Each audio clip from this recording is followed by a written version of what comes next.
Lukas 6 ayat 38. Berilah dan kamu akan diberi. Terima kasih. Amin. Lukas 6 ayat 38. Berilah dan kamu akan diberi. Terima kasih. Dadah. Lukas 6 ayat 38. Berilah dan kamu akan diberi. Terima kasih. Lukas 6 ayat 38. Berilah dan kamu akan diberi. Terima kasih.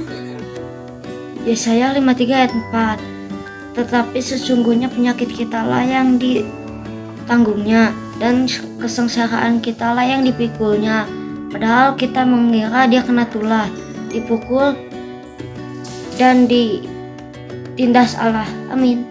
Yesaya 53 ayat 4. Tetapi sesungguhnya penyakit kitalah yang ditanggungnya dan kesengsaraan kita yang dipikulnya. Padahal kita mengira dia kena tulah, dipukul dan ditindas Allah. Terima kasih. Yesaya 53 ayat 4. Tetapi sesungguhnya penyakit kitalah yang ditanggungnya dan kesengsaraan kita yang dipikulnya. Padahal kita mengira dia kena tulah, dipukul dan ditindas Allah. Lukas 6 ayat 38. Berilah dan kamu akan diberi. Terima kasih. Lukas 6 ayat 38. Berilah maka kamu diberi. Lukas 6 ayat 38. Berilah dan kamu akan diberi. Terima kasih. Lukas 6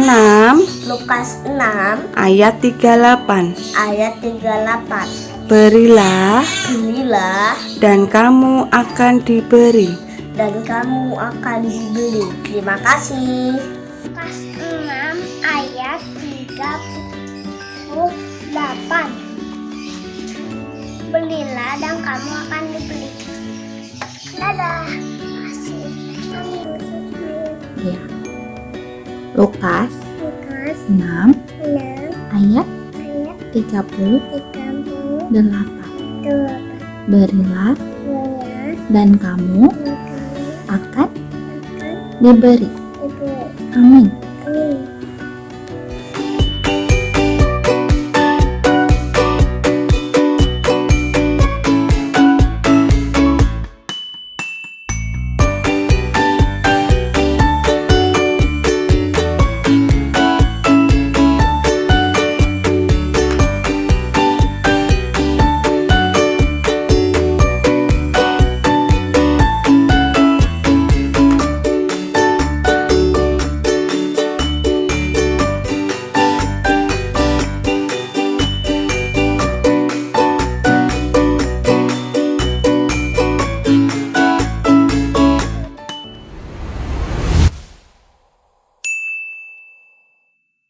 Shalom adik-adik semuanya.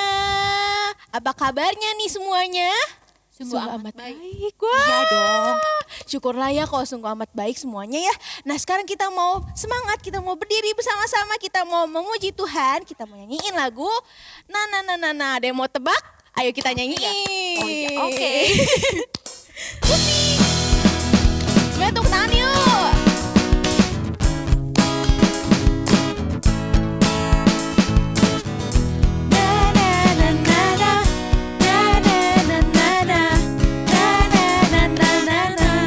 Sekali lagi ya.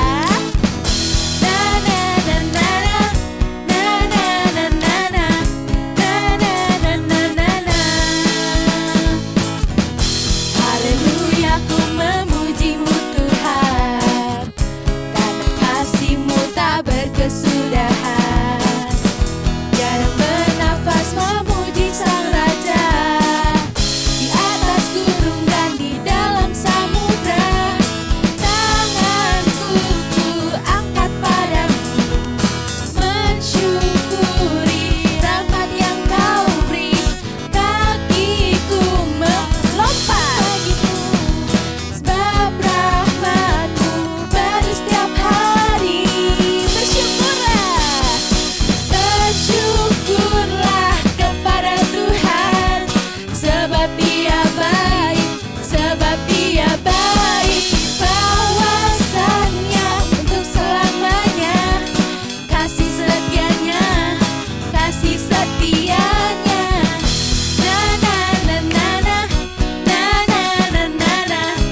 adik-adik.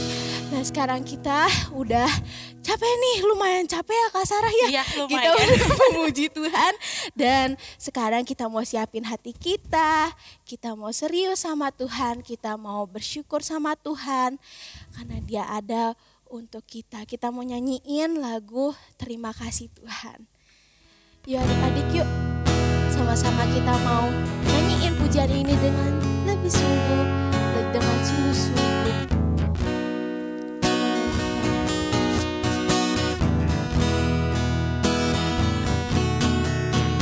Terima kasih Tuhan untuk kasih setiamu yang ku alami dalam hidupku. Terima kasih Yesus untuk kebaikanmu sepanjang hidupku. Terima kasih Tuhan. Terima kasih Tuhan untuk kasih setiamu yang ku alami dalam hidupku. Terima kasih Yesus untuk kebaikanmu sepanjang hidupku. Terima kasih Tuhan. Terima kasih Yesusku buat anugerah yang kau beri, sebab hari ini Tuhan adakan syukur bagimu. Terima kasih. Terima kasih Yesusku buat anugerah-Mu, buat anugerah yang kau beri, sebab hari ini Tuhan adakan syukur bagimu, syukur bagimu, syukur bagimu, syukur bagimu Yesus, syukur bagimu.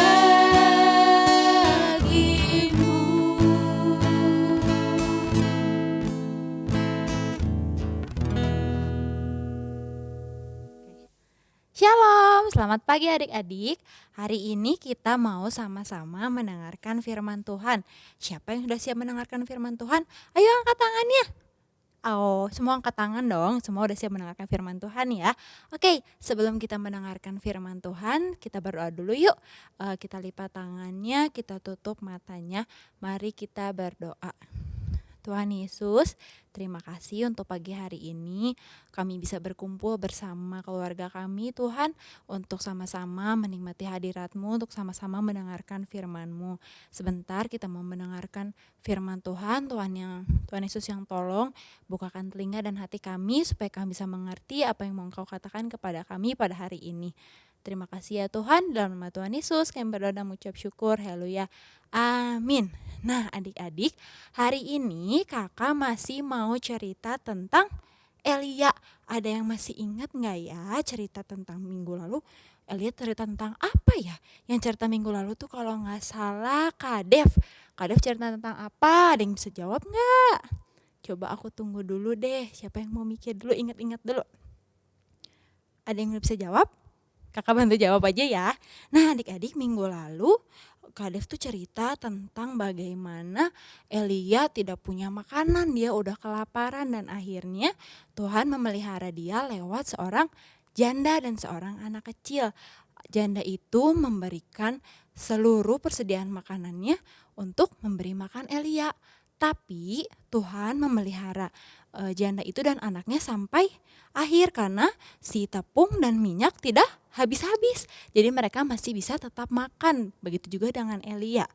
Nah, 2 minggu lalu Kak Viena cerita tentang bagaimana Elia pergi ke Raja Ahab dan mengatakan bahwa tidak akan turun hujan selama 3 tahun. Kalian bisa bayangin gak sih 3 tahun gak ada hujan? Wah, udah pasti kering. Terus gak ada air, gak ada makanan. Nah, adik-adik, mengapa Tuhan sampai menghukum Raja Ahab dan rakyatnya itu tidak mendapatkan hujan? Karena mereka tidak mau menyembah Allah lagi, melainkan menyembah Baal. Nah, adik-adik, hari ini kakak mau cerita tentang bagaimana sudah berjalan selama 3 tahun tidak turun hujan.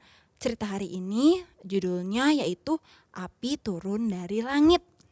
Nah, adik-adik, sudah 3 tahun lamanya hujan tidak turun dan tanah Israel menjadi sangat kering. Jadi kelihatannya seperti padang pasir, tidak kelihatan ada apa-apa. Hewan sudah pada mati karena mereka gak ada makanan, gak ada air juga. Orang-orang semua sudah kelaparan, gak ada makanan. Dan sumur, sungai, semuanya sudah pada kering, mereka tidak bisa minum. Nah, semua ini terjadi karena Raja Ahab dan rakyatnya sudah berpaling dari Allah. Nah, satu ketika Elia sedang di rumah janda, Allah berkata kepada Elia, "Elia, kamu harus pergi ke Raja Ahab." Lalu Elia, karena Elia selalu menaati Allah, Elia lalu pergi ke Raja Ahab. Nah, ketika Elia sampai di depan Raja Ahab, Elia berkata seperti ini, "Suruhlah semua rakyat Israel dan nabi-nabi Baal untuk pergi ke Gunung Karmel." Wah, kira-kira mau ada apa ya adik-adik di Gunung Karmel? Nah, mereka semua akhirnya pergi berbondong-bondong ke atas Gunung Karmel. Dan ketika mereka sudah berkumpul, Elia berkata, "Tuhan Allah adalah Allah yang benar. Mengapa kamu tidak mengikuti Dia? Tetapi kalau menurut kamu Baal itu berkuasa, maka turutilah dia. Sekarang kita lihat Allah mana yang paling hebat, Allah mana yang paling berkuasa." Nah, sekarang kalian semua buat mezbah untuk dewa Baal dan taruhlah seekor lembu muda untuk menjadi korban.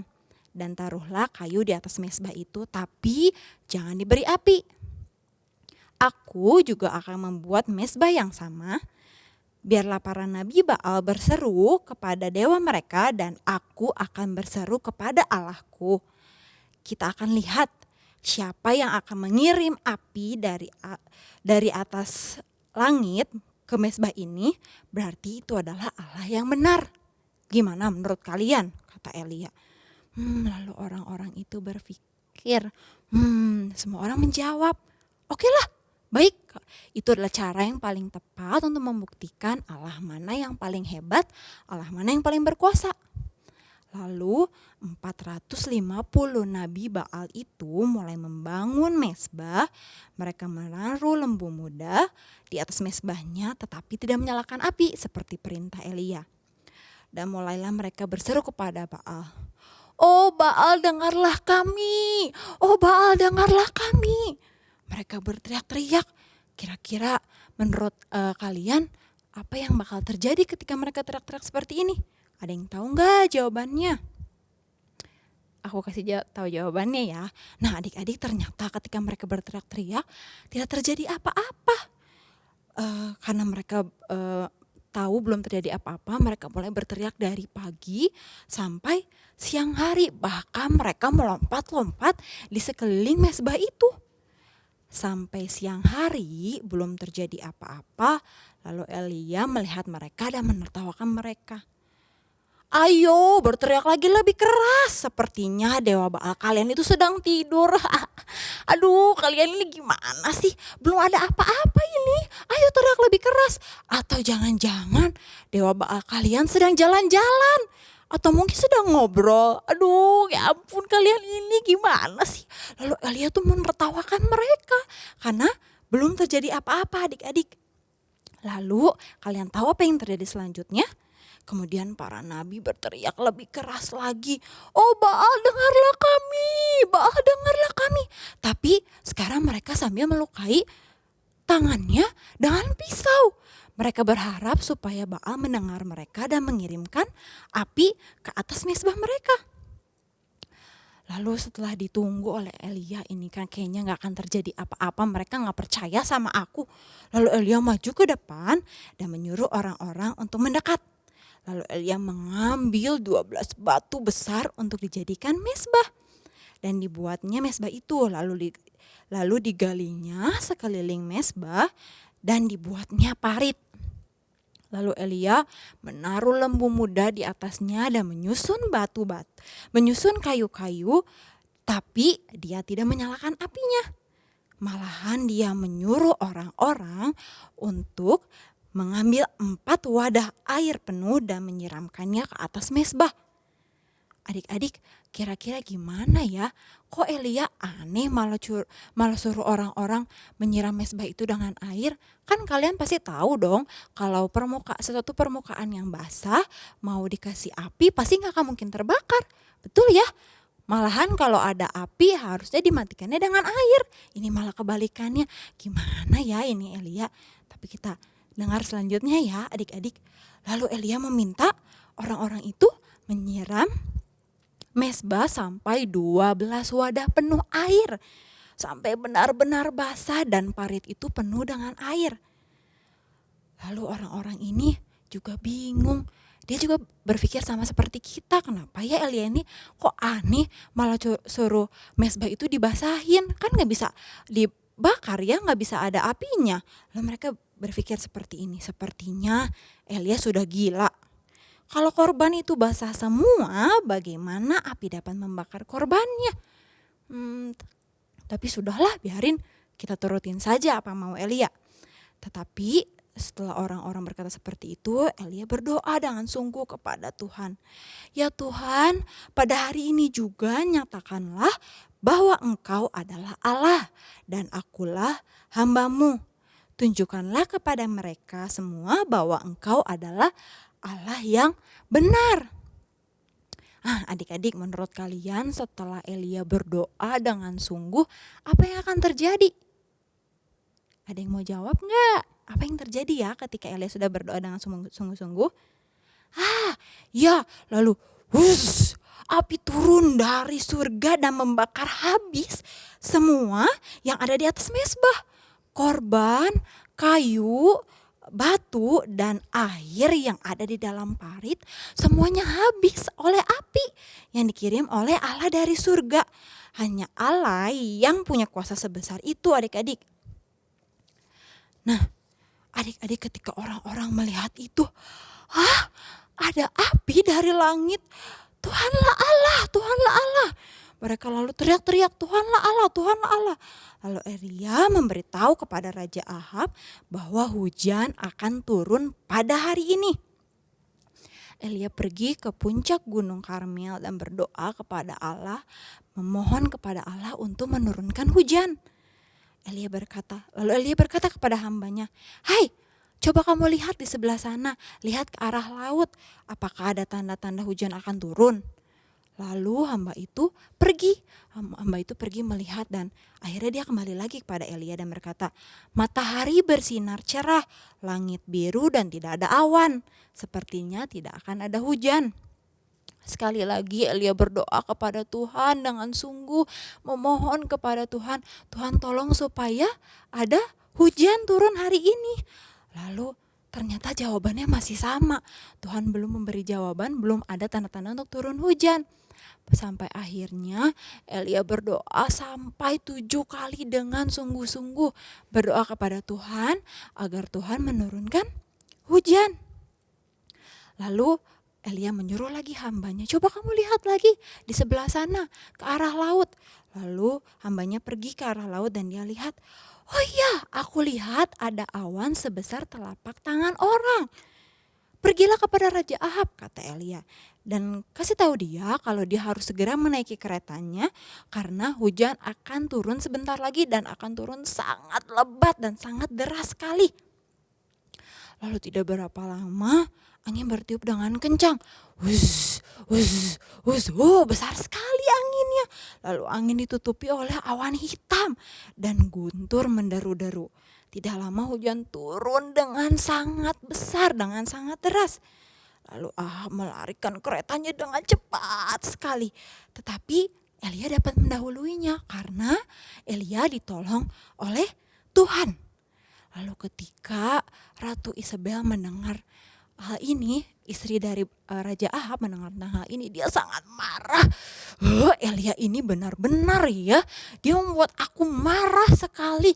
Dia membuktikan kalau dewaku tuh tidak ada apa-apanya, dewaku itu tidak berkuasa. Aku harus marah sama Elia, aku harus membunuhnya. Raja Isabel sangat marah, sangat tidak suka dengan Elia, dengan apa yang dilakukan Elia di atas Gunung Karmel itu. Dia menyuruh orang-orangnya untuk mencari Elia dan dia akan membunuhnya. Coba bayangkan adik-adik bagaimana menjadi Elia. Dia pasti ketakutan sekali karena orang-orang mencari dia untuk dia dibunuh. Padahal dia hanya melakukan apa yang diperintah oleh Allah. Nah adik-adik, apa sudah mengerti cerita hari ini? Cerita hari ini tentang Allah yang sangat berkuasa. Adik-adik pasti senang sekali punya Allah yang sangat luar biasa, Allah yang sangat berkuasa. Allah dapat mengirimkan api dari surga. Tadi kan udah diceritain kalau mezbahnya itu basah sekali ya, tapi api bisa melahap habis sampai korbannya, batunya, kayunya semua habis oleh api yang didatangkan oleh Allah. Lalu Allah menjawab doa juga ketika Elia meminta hujan. Lalu Tuhan mengirimkan makanan juga kepada Elia ketika Elia juga tidak punya makanan seperti yang diceritakan minggu lalu. Lalu Allah kita adalah Allah yang berkuasa. Allah sanggup memenuhi segala kebutuhan dan keperluan kita. Jadi adik-adik, ketika adik-adik punya keinginan atau membutuhkan sesuatu dan belum bisa memenuhinya, kalian hanya bisa berdoa, Tuhan tolong penuhi segala kebutuhanku. Pasti Tuhan Yesus akan memenuhinya. Oke, jadi kuncinya hanya satu. Kalian harus memohon berdoa kepada Tuhan dengan serius. Gimana? Oke, sudah mengerti ya? Jadi ingat, kita harus rajin berdoa kepada Tuhan. Untuk berdoa itu untuk kalian bersyukur kepada Tuhan karena Tuhan sudah memberikan segala sesuatu yang kalian perlukan. Dan kalian juga bisa berdoa kepada Tuhan kalau kalian membutuhkan sesuatu dan memang belum terpenuhi. Oke, sudah mengerti ya? Nah, ayat hafalan untuk minggu depan akan diambil dari Mazmur 145 ayat 3. Coba kita buka sama-sama ya, di Mazmur 145 ayat 3. Kita baca sama-sama ya. Besarlah Tuhan dan sangat terpuji, dan kebesarannya tidak terduga. Oke, ayat hafalan minggu depan kita ulang lagi ya, dari Mazmur 145 ayat 3. Isinya, besarlah Tuhan dan sangat terpuji, dan kebesarannya tidak terduga. Oke, adik-adik jangan lupa untuk menghafal ayat hafalan dan dibuat video. Jangan lupa dikirimkan ke guru kelas masing-masing, dikumpulkan sebelum hari Sabtu jam 12 siang. Oke? Sudah mengerti ya? Hari ini bercerita tentang bagaimana Tuhan Allah kita sangat berkuasa. Yuk kita sama-sama berdoa untuk menutup ibadah kita hari ini. Kita lipat tangan dan tutup matanya. Tuhan Yesus, terima kasih untuk hari ini kami bisa mendengar firman Tuhan. Hari ini kami belajar bagaimana Allah kami sangat berkuasa. Allah kami dapat mengirimkan api dari surga. Allah kami dapat memenuhi segala kebutuhan kami asal kami mau berdoa dengan sungguh, asal kami ingat kepada Tuhan. Ajar kami Tuhan untuk senantiasa terus berdoa kepada Allah, apapun keadaan kami, apapun situasi kami mau terus berdoa kepada Tuhan, bersyukur kepada Tuhan atas apa yang Tuhan sudah berikan kepada kami. Hari ini juga Tuhan kami mau berdoa untuk orang tua kami. Terima kasih untuk kedua orang tua kami yang sudah berjeri lelah bekerja untuk memenuhi kebutuhan kami. Tuhan, kami berdoa untuk agar Tuhan memberkati setiap pekerjaan, usaha mereka Tuhan, dimanapun mereka berada. Berikan kesehatan, kekuatan yang hanya daripada Engkau. Dan kami juga mau berdoa Tuhan untuk setiap guru-guru sekolah minggu kami dimanapun mereka berada. Berikan kesehatan, kekuatan ya Bapa, dan kerinduan untuk terus melayani anak-anak-Mu di tempat ini. Ya Bapa, kami mau serahkan sekolah kami juga Tuhan ke dalam tangan-Mu, entah yang sudah sekolah secara onsite ataupun masih online. Kami percaya Tuhan Yesus yang menolong, membantu kami mengerjakan setiap tugas kami dengan baik. Kami mau serahkan ibadah hari ini ke dalam tangan-Mu saja ya Bapak. Mari kita angkat kedua tangan kita untuk menerima doa berkat. Marilah kita menerima berkat dari Allah Bapa, kasih karunia, damai sejahtera dan sukacita dari Tuhan Yesus dan persekutuannya Roh Kudus dari saat ini sampai Maranatha Tuhan Yesus datang untuk kedua kalinya. Amin. Terima kasih adik-adik, sampai ketemu minggu depan. Tuhan Yesus memberkati.